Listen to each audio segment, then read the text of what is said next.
Bom dia a todos. Vamos dar início a mais uma discussão de casos. O Lucas vai começar. Lucas, manda bala aí.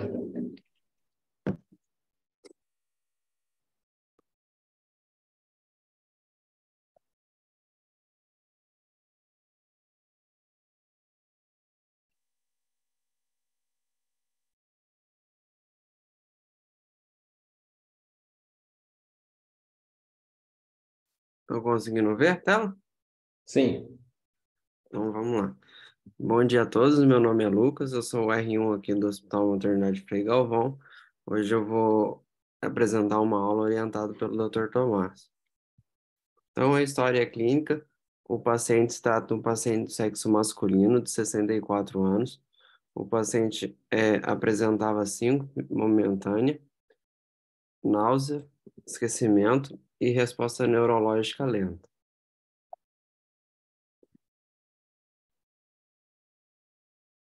Aqui eu trouxe a imagem da ressonância numa sequência em T1, né?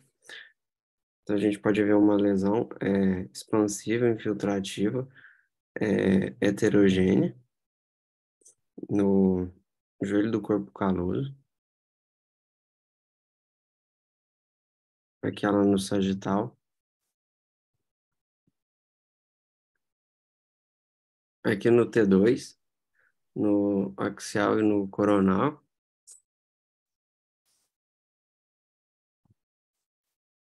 E aqui é a sequência de difusão.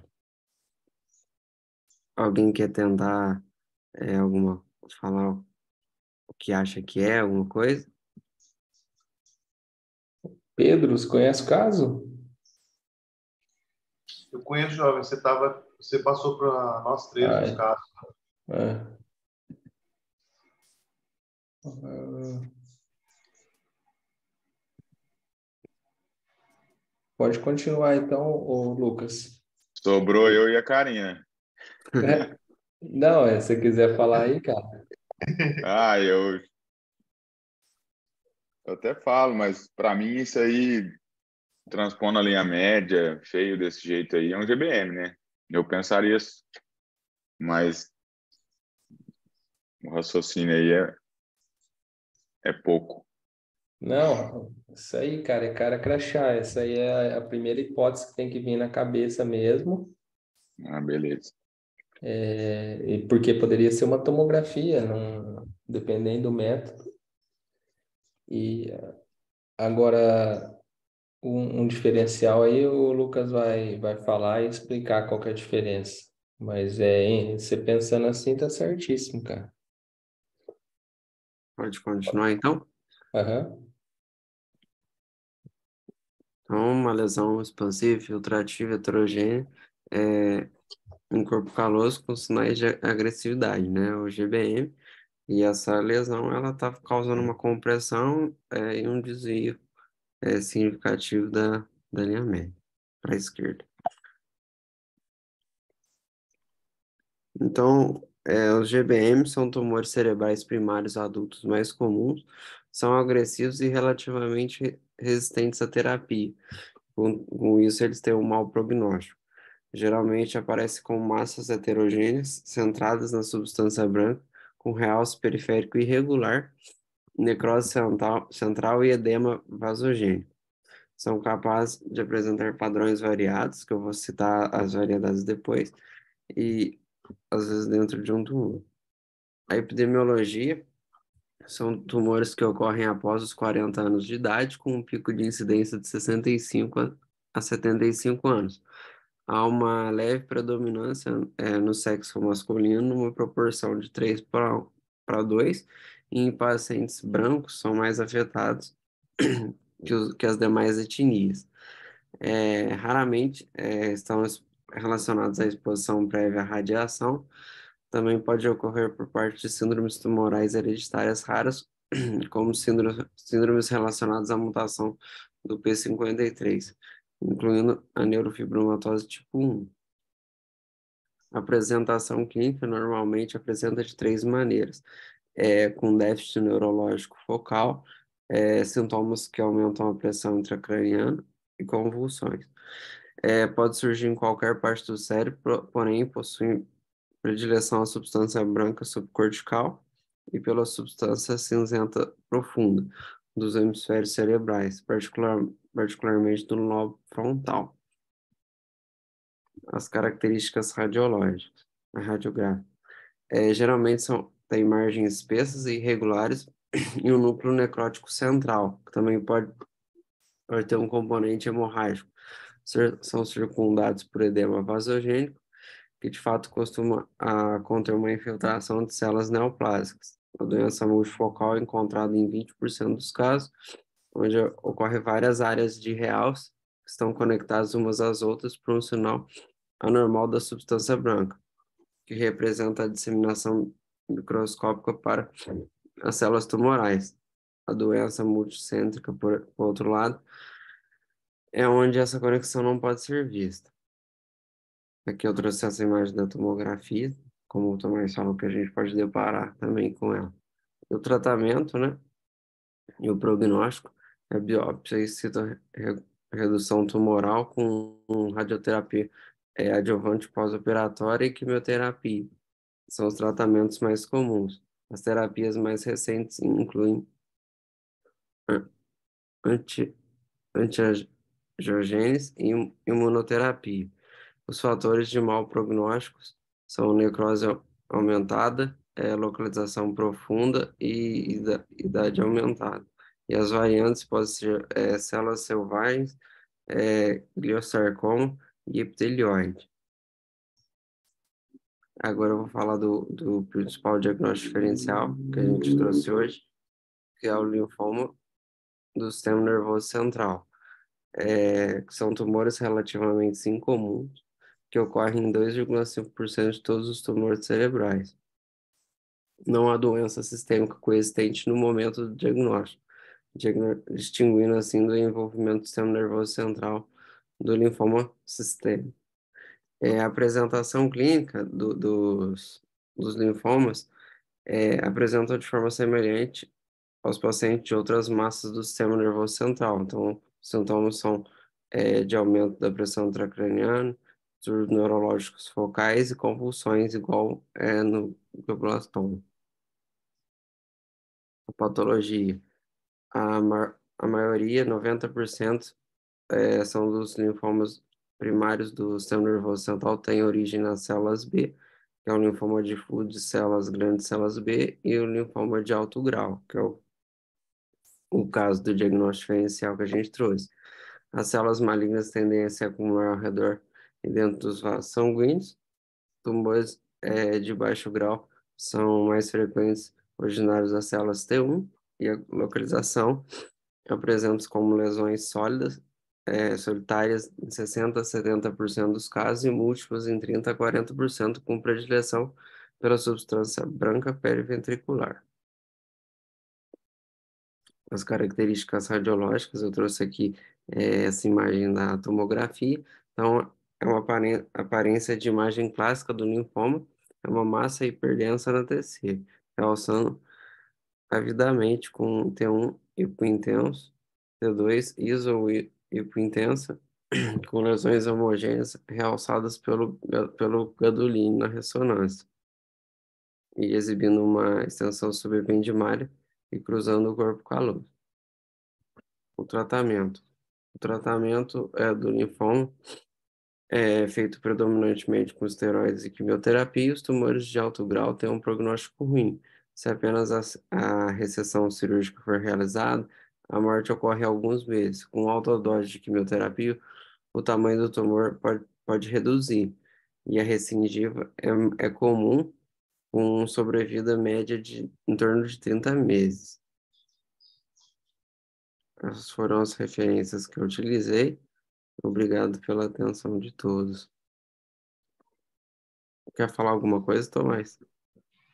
Eu quero fazer um resumão aí. Então, é uma lesão expansiva no esplênio, no joelho do corpo caloso, cruza a linha média. Então, sempre que tiver uma lesão em corpo caloso e indo para para os dois lados do hemisfério, a gente tem que pensar em GBM e linfoma, os dois principais diagnósticos diferenciais.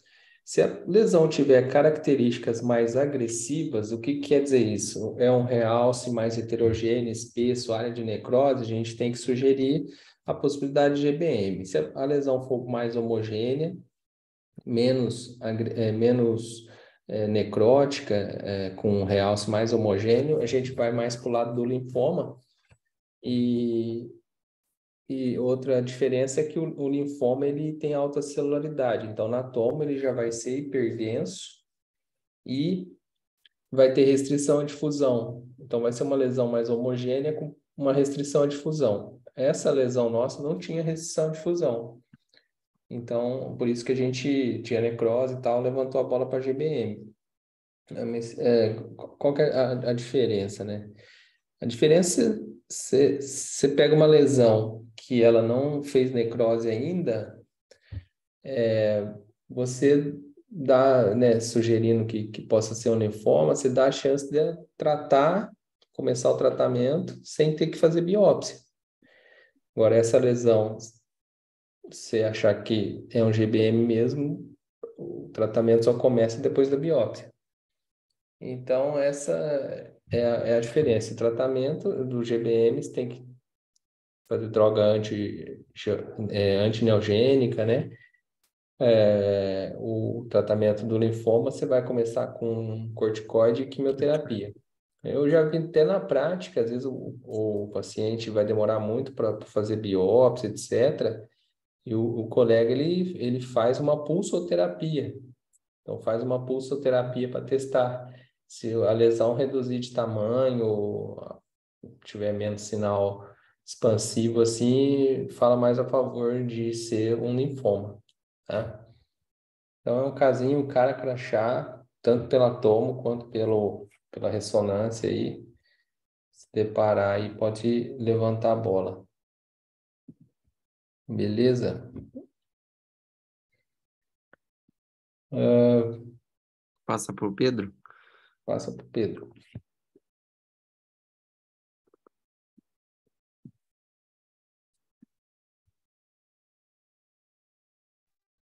Aí, Pedro, mandei aí. Valeu, Lucas.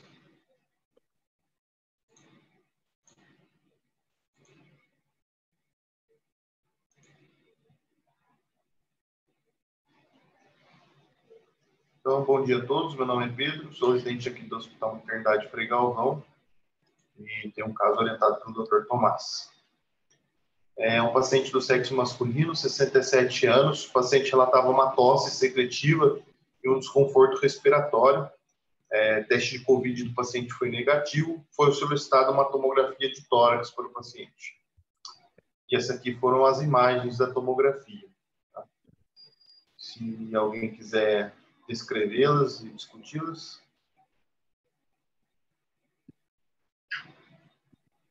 Igor, quer participar, Igor? Bom dia. Bom dia, Tomás. Beleza? Só um minutinho, cara, porque eu tô de plantão hoje lá na residência e acabaram de me mandar mensagem aqui para ir lá. Aí Tranquilo, eu vou cara. ter que sair aqui. Desculpa aí que eu nem vou conseguir parar para dar uma analisada direitinho aí.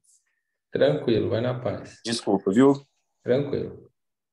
Alguém quer descrever as imagens? Ô, Lucas, você conhece o caso? Conheço sim, mas eu posso descrever. Então, pode escrever, sim. Então, eu acho que é a área de opacidade de aspecto consolidativo. Então, vou te corrigir. É consolidação. Opacidade, você usa esse termo lá para o raio-x. Então, tem que usar o termo do descritivo de tórax, do artigo do descritivo de tórax. Então, é consolidação, certo? Isso. Tá. Vamos lá. Consolidação com área adjacente em vidro fosco, no lobo médio do pulmão direito.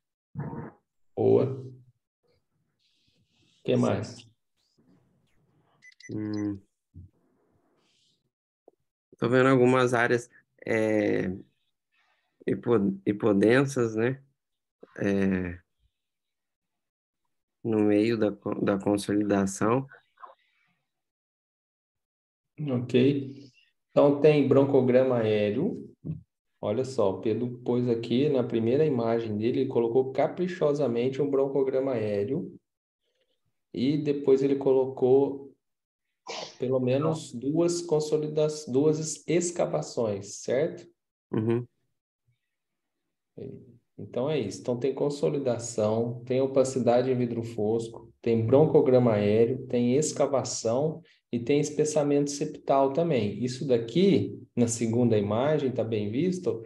Esse é o típico espessamento dos septos interlobulares. Isso aqui está contando para nós que tem um infiltrado no interstício, tá? Então, todos esses termos têm que vir lá da nomenclatura do tórax para a gente falar toda a mesma língua. Alguém quer dar hipótese diagnóstica aí? Se sim.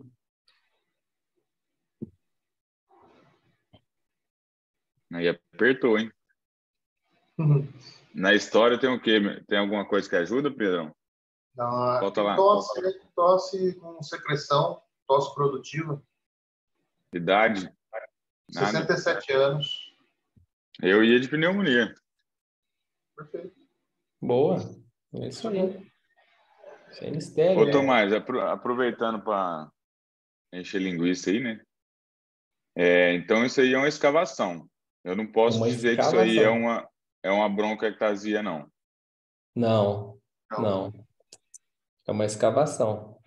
Porque a bronquiectasia, você vê que o broncograma, ou o bronco, ele vem e dilata. Aham. Essa é o parênquima que escavou, que morreu, entendeu? Tá meio fora da anatomia aí, né? Ele tá no meio do nada, exatamente. Não tem um caninho aerando ele ali, né? Aham. No, Beleza. no, no dinâmico, isso significa mais fácil de você ver que ele não seguia para lugar nenhum, para nenhum bronco, para a gente pensar em bronquiectasia. Aham. Então, eu corrigi o Lucas nesse negócio do descritor, porque na semana passada eu peguei um laudo de colega de jovem escrevendo cavitação. Cavitação é um termo muito antigo já saiu da nomenclatura de tórax. Então, a gente tem que usar o termo correto, tá? Então, não usar o termo cavitação, usar escavação, tá? Então, beleza. O Lucas descreveu, o Cicínio foi para o que a gente também imaginou que pudesse ser um processo inflamatório infeccioso, uma pneumonia. Então, tinha os focos consolidativos, tinha broncogramas aéreos, acompanhados de pequenas escavações de permeio, ocupando todo o lobo médio, né, ou grande parte do lobo médio. E como tinha essas áreas de escavação ali, provavelmente houve alguma destruição do parênquima, morte do parênquima, né? Então, levantamos a possibilidade de ter uma etiologia, de ser uma etiologia bacteriana que complicou, evoluiu com uma pneumonia necrotizante e estava tendenciando a formar um abscesso. Então, vou falar um pouquinho sobre as pneumonias necrotizantes, que é uma complicação decorrente à desvitalização do tecido pulmonar diante de um processo de infecção. Aparece focos de necrose nessas áreas que estão consolidadas, desvitalização do tecido, e isso caracteriza a pneumonia necrotizante. Normalmente, ela está relacionada à infecção bacteriana, destacando para anaeróbios e aeróbios, principalmente os Staphylococcus aureus, Staphylopiógenos, a Klebsiella pneumoniae e os Streptococcus pneumoniae. São os principais agentes envolvidos nos pacientes que evoluem com pneumonia necrotizante. Existem 3 hipóteses nas literaturas que explicam por que ocorre essa complicação, mas nenhuma delas é confirmada, mas são as 3 mais aceitas.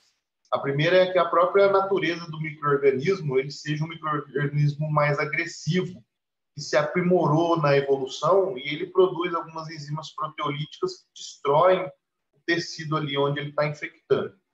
A outra hipótese é uma resposta inflamatória exagerada do próprio hospedeiro. Então, o hospedeiro o paciente tem esse fator de risco de gerar uma resposta inflamatória mediada por citocinas e na tentativa de destruir esses micro-organismos pelo sistema imunológico dele mesmo, ele acaba atingindo as estruturas adjacentes ali.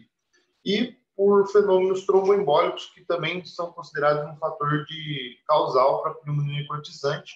Alguns microvasos pulmonares ali, eles seriam obstruídos e geraria desvitalização e necrose do parênquima pulmonar.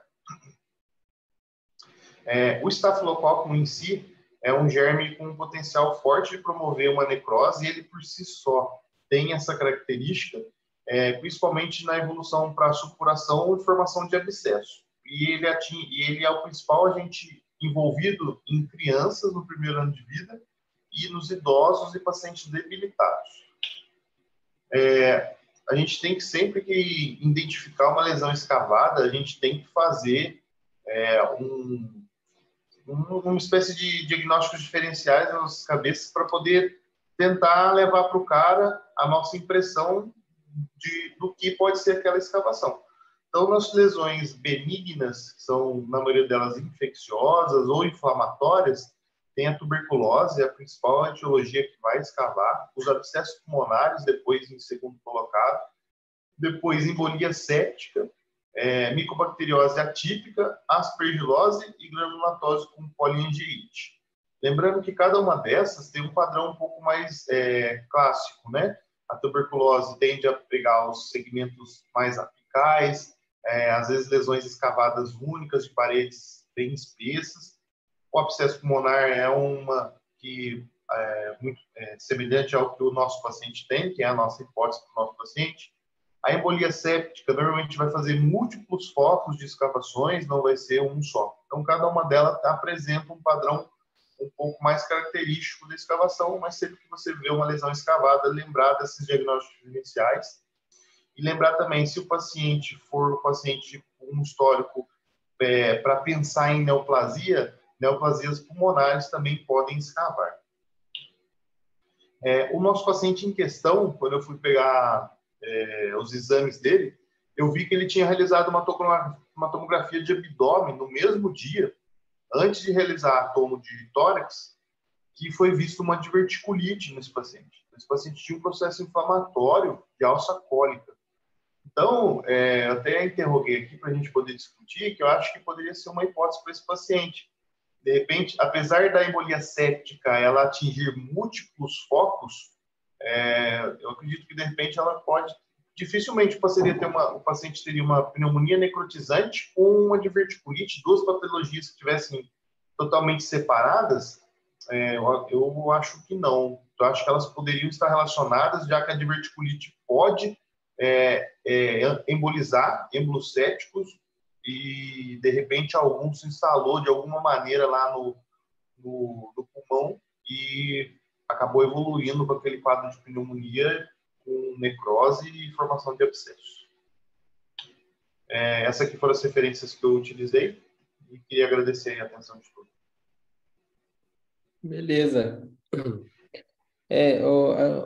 Eu trouxe esse caso para a gente discutir que nem tudo que escava é TB, né? Então, para a gente lembrar dos diferenciais e sobretudo, da localização, né? A TB tem escavação em segmentos apicais e ela nunca vem sozinha. Então sempre vem mais achados, né? Vem a escavação, vem consolidação, vem micronódulos. Esse caso nosso era uma pneumonia extensa pegando um lobo. Então, eu acho que é um germe, uma bactéria atípica, que até assemelha muito daquelas pneumonia de lobo pesado, né? Que é uma pneumonia que pega um lobo inteiro e faz um sinal assim, faz um sinal de curva na cissura e E por o processo inflamatório ser exuberante, ele acaba escavando, né, depois de um tempo. Então, lembrar que nem tudo que escava é TB, lembrar também de complicação de pneumonia. E essa escavação que ela faz não necessariamente ela vai evoluir para um abscesso, mas o abscesso ele é precedido por uma escavação. Então, antes da pneumonia complicar e formar de fato uma bolsa cheia de líquido, que é o abscesso, ele escava antes. Às vezes ele escava e melhora, ou às vezes ele escava e naquele processo de resolução ele forma um abscesso. Dependendo do tamanho, etc., aí tem que drenar e tal. Mas eu já vi pequenos abscessos, né, pequenas escavações se resolverem de tratamento de pneumonia. E isso é o que mais acontece, eu acho, é até pouco sugerido, né? A gente sempre levanta a bola mais para TB. Mas esse caso aí também, o Pedro achou uma diverticulite no paciente, então levantou a bola aí de talvez também ter relação com o processo inflamatório colônico, né? Bem pensado aí, valeu, Pedro. Vamos passar para o Alan.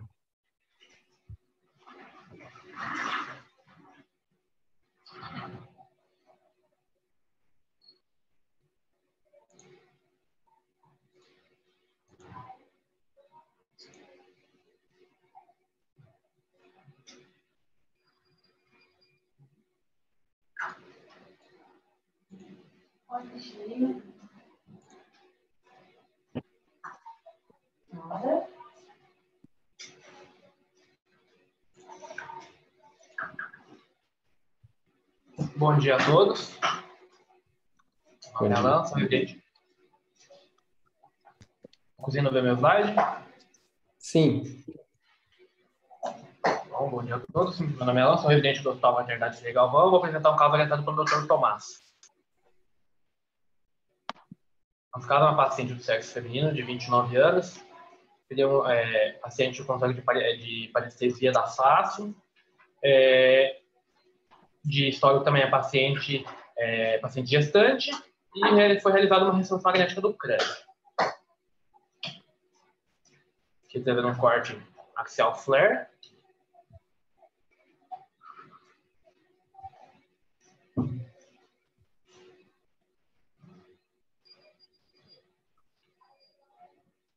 Alguém quer comentar alguma coisa, algum achado?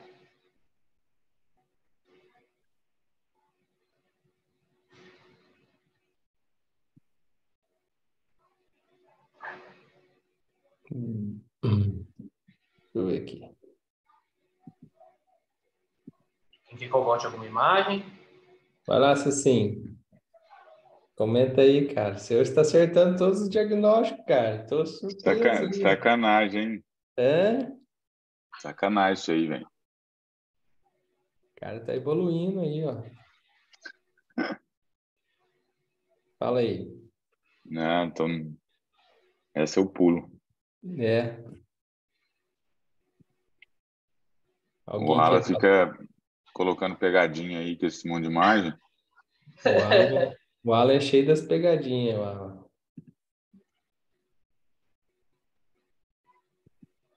Só Alguém tem quer essas falar aí? imagens, não? Ó, o Alex, acordou o Alex aí. Boa, Alex. É só isso, Alex. E aí? Qual que é a história lá? Paciente com parestesia de face. É um paciente gestante. Gestante com parestesia na face à esquerda. Ah, esse deve estar com algum nervo aí, com hipersinal, quer ver? Tá não, Tomás? Uai, tá aí Hã? as imagens. Tá aí as Aí imagens. o duro agora é achar, né, velho? Esse... O duro não sabe nem descrever anatomia, fica complicado, né? Mas fala, o que que tem de alteração de sinal? Não, aí eu caçar o nervo aí. Deu uma simetria aí da intensidade de sinal que poderia ser um trajeto do nervo. Isso. Do Isso lado esquerdo, né? No ângulo Exato. ponto ali, né? Isso, faz sentido, exatamente. É o único comemorativo que tinha. E aí o Alan pôs todas essas imagens para pegar a gente, Não, ele tá mostrando, que não tem nada nas tá outras. É isso? mostrando para você fazer os critérios diagnósticos de uma doença. Ué. É isso que ele está Ah, mostrando. beleza. Mas eu Beleza? falei no lugar certo, Alan? Aponta aí para ver se eu... Se quiser, Não, mas tem mais uma imagem aqui, dá com uma setinha para facilitar um pouco. Pode passar, Alan. Aqui as alterações. O paciente é jovem, né? Então não tinha que ter microangiopatia nenhuma, né? Não tinha que ter alteração de sinal ainda. Ela é muito jovem, ela não tinha que ter alteração de sinal de substância branca, tá? Então temos duas alterações de sinal, né? Uma periventricular e uma infratentorial no pedúnculo cerebelar médio em trajeto do nervo trigêmeo. Você tem que pensar em síndrome antifosfolipídio, né? Como está gestante, né? É. É uma alternativa, assim. Uma lesão. Hemorroide, uma lesão Isso. isquêmica focal. Isso. Difusão, você tem imagem da difusão, Alan? Ou não trouxe? Não trouxe. Difusão estava normal. Estava normal. Então não é. Então não é.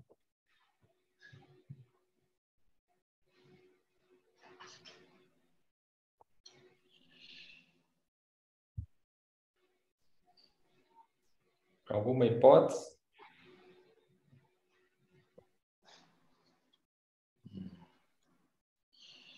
Tem não. também não.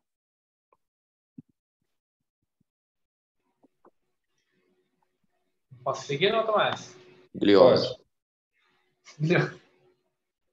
Pode seguir? Pode. Beleza. Bom, primeiro vamos descrever os achados. Ficou com foco avalado de hipersinal em T2 flare em substância branca, periventricular adjacente ao corno anterior, do ventrículo lateral direito, de aspecto tumefativo, medindo cerca de 8 milímetros, e outro foco de hipersinal em T2 flare de aspecto linear, em topografia do trajeto intraxial do nervo trigêmeo, à esquerda no pedúnculo cerebelar médio. Impressão diagnóstica, ficou novamente o foco ovalado de hipersinal em T2 em substância branca, periventricular adjacente ao corno anterior, como já descrevi anteriormente, e a outra lesão em trajeto intraxial do nervo trigêmeo. Achados não específicos, no entanto, que podem estar relacionados a lesão de substrato desmielinizante, correlacionar com dados clínicos laboratoriais e controle evolutivo. E nesse caso, uma das primeiras hipóteses que a gente pensou é a esclerose múltipla. Vou falar um pouquinho dela agora. É uma doença desmielinizante crônica, adquirida relativamente comum, envolvendo o sistema nervoso central, sendo a segunda causa mais comum de comprometimento neurológico em adultos jovens. Caracterizado por episódios repetidos de disfunção neurológica com remissão variável.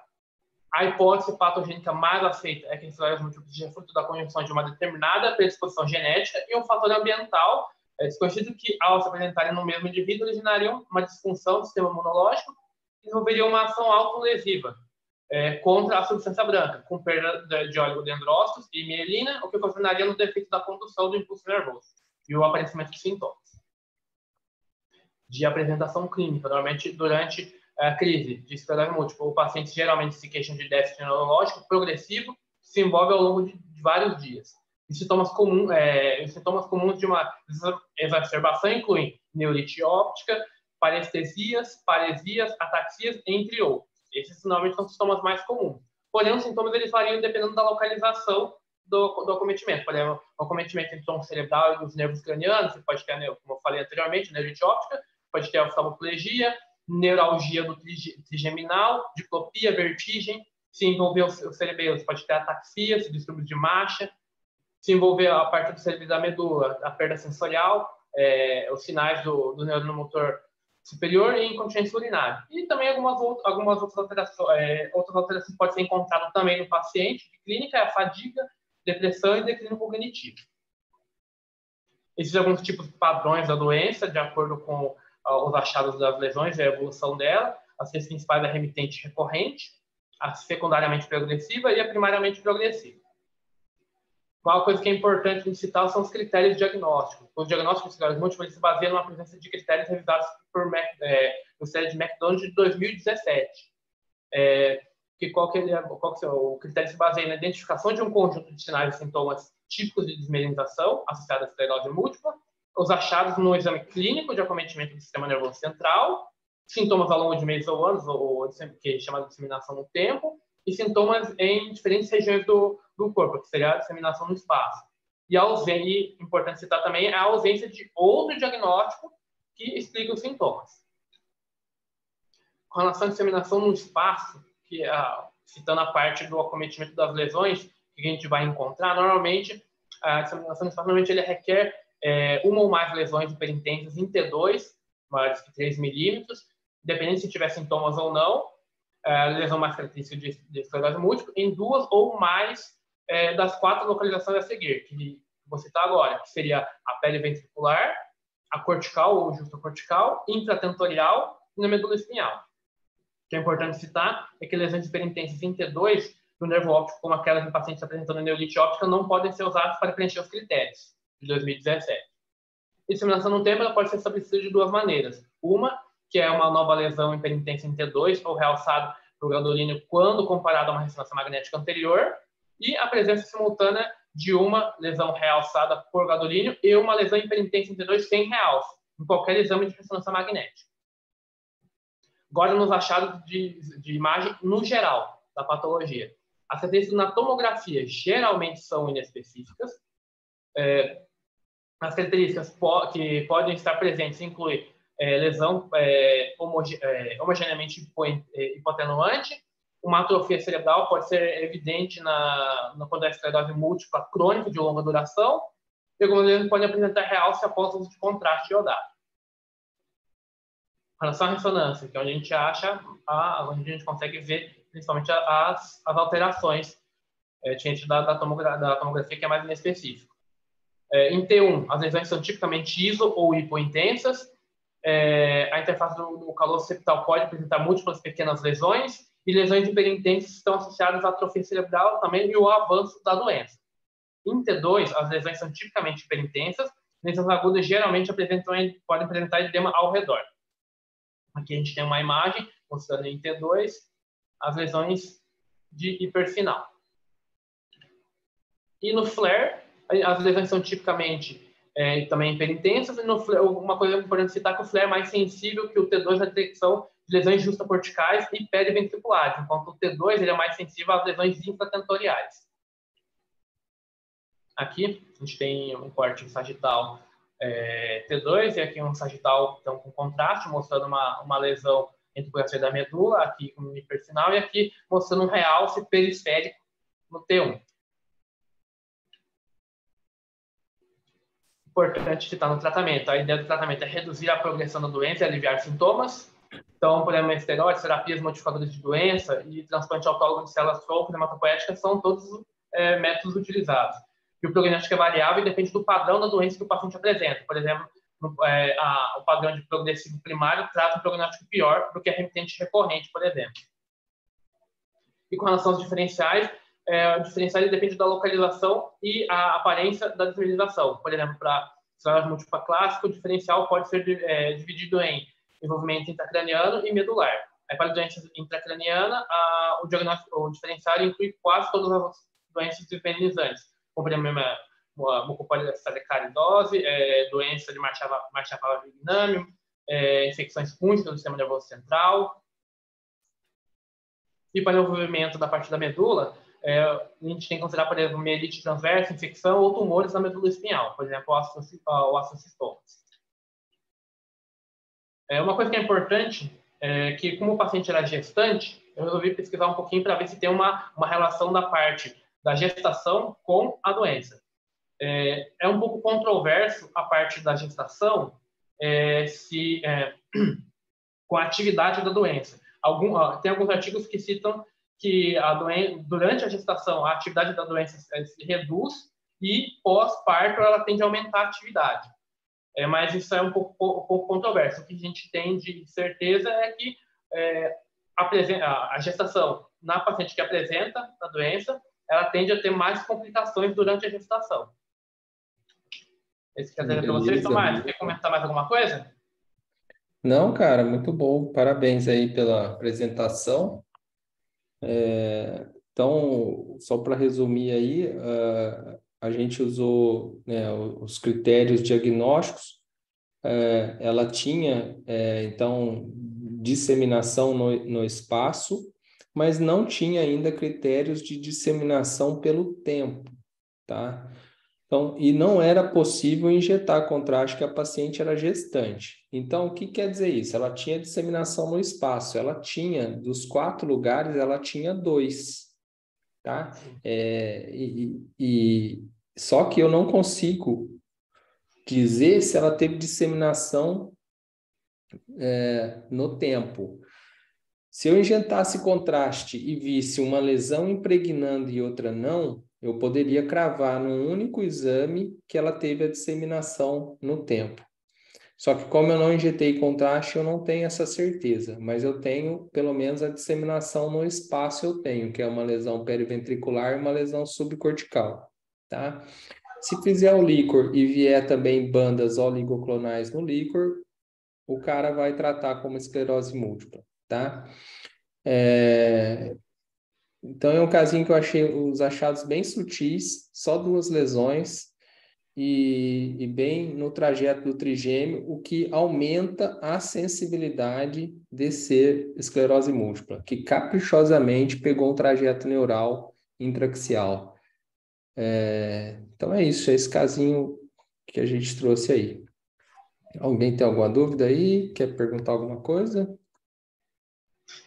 Eu queria perguntar,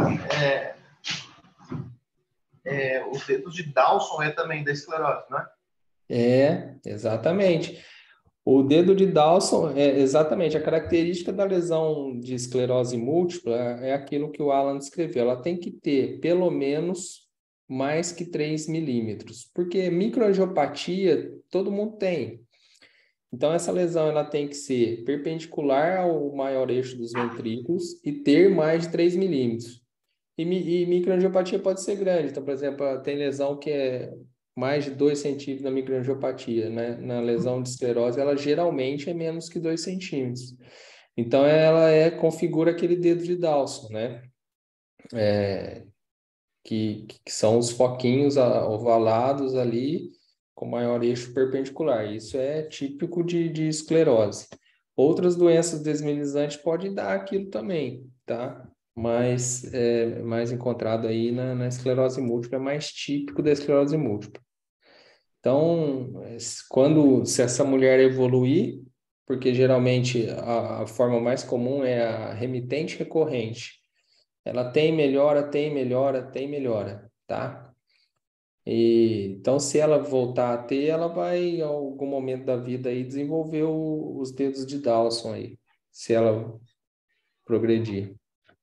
Entendi. Beleza? E é isso. Cé, você tem um casinho para mostrar alguma coisa ou podemos encerrar? Eu consigo mostrar, apesar que só tem um Marcinho aí, eu queria mostrar um tornozelo aqui na programação. Manda bala. Enquanto O Marcinho replica o conhecimento. me mandam aí O rei da sobre esse último. cardíaca. É o rei da cardíaca, Marcinho? Estão começando a brincar aí. O rei do TEP agora é rei da cardíaca. Vixe, tem que ensinar até pra turma aí. As teles estão errando aí que. Deixa eu te falar. No diferencial aí dessa esclerose múltipla aí, eu tive uma suspeita, né? E aí eu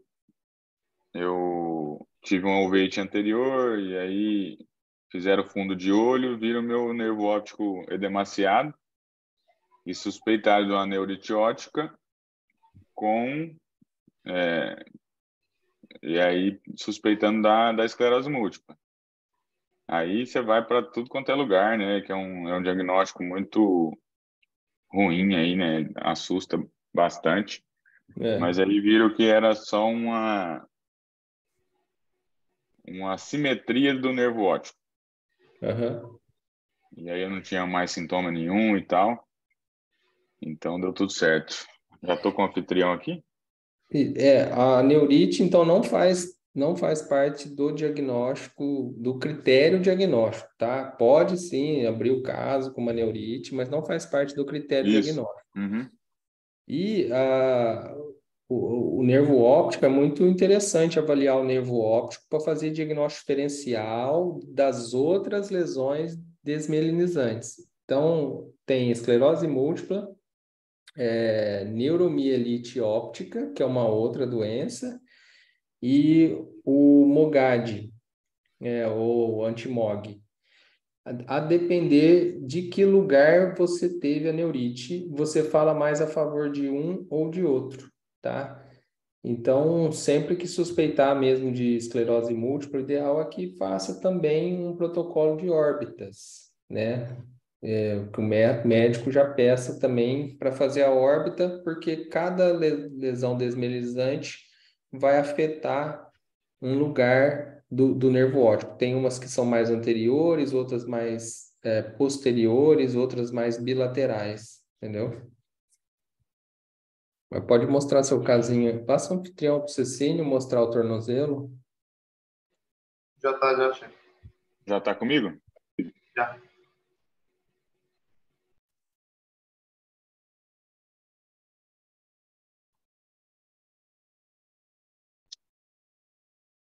Tem como diminuir aqui, velho? O quê? Deixa eu só ver um negócio aqui. Não, porque eu queria pôr duas sequências diferentes aqui na tela. Tem, você coloca e depois você compartilha, troca o compartilhamento.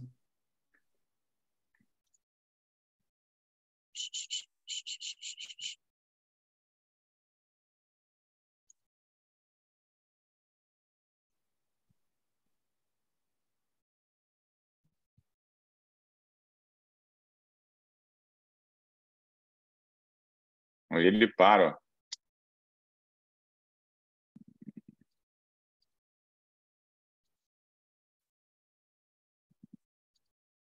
Deu certo, não.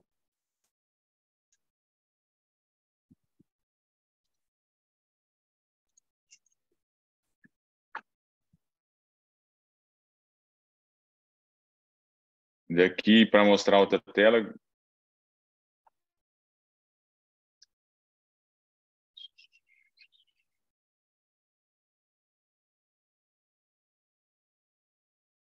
Não vai dar para mostrar, não, hein?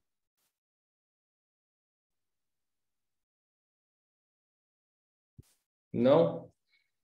Porque tem que É porque eu ser na queria. referência? É,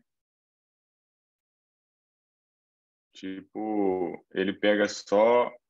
Tá pegando só o axial e na minha tela aqui, no lado tá o sagital, entendeu? Me fala o nome. Eu tenho aqui acesso a esse exame, não? Tem. Quer me falar o nome? Vou mandar no zap aí. Tá. Da Santa Casa de Guará.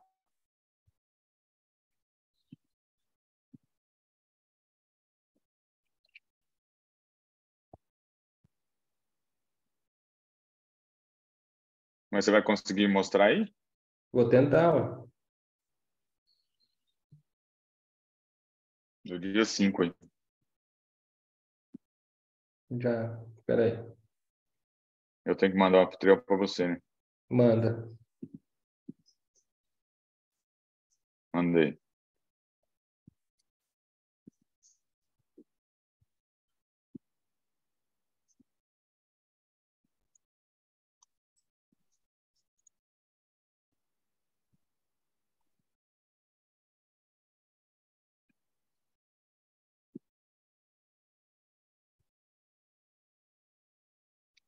Tomás, mas eu acho que mesmo numa tela, eu acho que seria melhor eu mostrar aqui, sabe? Então vai, pode mostrar aí. Volta aí, anfitrião. 4 minutos.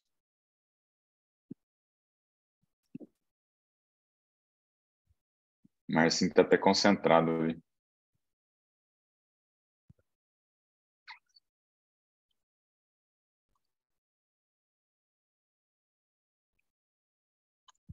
Pode mostrar, dá Então, para entender. Você explica depois. Né? não, aí eu troco o compartilhamento e mostro o site tal depois. Então, ô Marcinho, se quiser abrir o áudio, eu acho que vai ser melhor pra gente. Aberto. Como vocês fazem a programação do sagital, do axial, para pegar o sagital? É entre os maléolos, né? Sim, Aqui. isso. Ou pegando talos aqui perpendicular, é isso? Eu faço entre os maléolos. Entre os maléolos, né? O que acontece? O tornozelo, tanto deitado na máquina ou o tornozelo é meio torto, o que acontece? Quando você pega a referência só entre os maléolos, a gente pode ter um sagital muito torto, entendeu? Nesse caso aqui, por exemplo, ó, só para vocês terem uma ideia.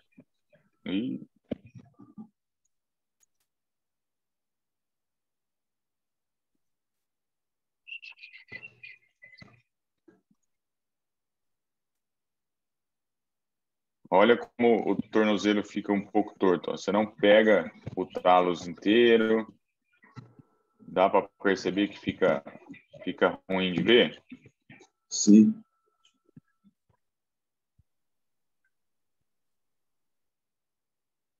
Aí o interessante é a gente fazer na hora que está fazendo na máquina. Aqui, ó o eixo inteiro do talos. Pegar perpendicular ao talos, é isso? Isso, mas aí usar a referência dos maléolos junto um pouco com o talos e ver aqui o tendão calcâneo. Aqui o que eu faria? Eu faria assim, ó.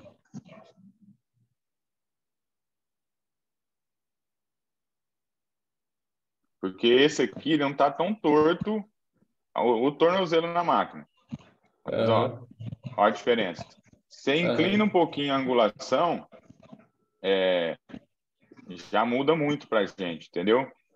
Porque você precisa de um sagital bem retinho, é isso? Isso, que é uma sequência muito importante, né? E aí, quando fica torto assim, às vezes